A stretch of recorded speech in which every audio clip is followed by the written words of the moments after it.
আচ্ছা, আমি শুনলাম ভাই নাকি বিদেশ গিয়েছে। তা তুমি আর কইও না মনের দুঃখের কথা। কেন? মনের দুঃখে বনে যায়, মনের দুঃখ কেউ বুঝে না। এই ভরা যৌবনে ওই মুকুড়া মিনসে আমারে থুইয়া যে বিদেশ গেছে, ওই মিনসে তোর কি মনে কিছু কই না রে? আমার তো মন মানে না। ও ভাবি, আরে কি তুমি এই বলতে বলতে বসে পড়লে কেন? আমার আর ধৈর্যের বাদ ভাঙিয়া গেছে তাই বসে পড়ছি। দরজের বাতও আছে।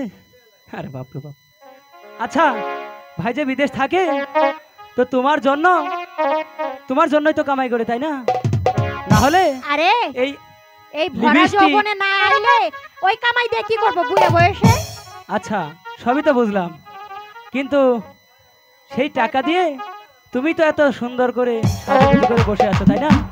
আরে আমি যদি সাজুগুজু না করি তাহলে যে পাড়ায় আমার যে চ্যাংড়া কিছু দেবর আছে ওরা থাকবে কিভাবে?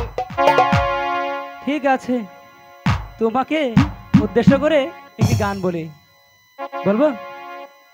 ও বাবা মাওলানা, বউথুইয়া কেউ বিদেশ যাইও না, বউ সারিয়া বিদেশ গেলে, বউ সারিয়া বিদেশ গেলে, বাহারি আইসা বহু পাইবা না বাবা।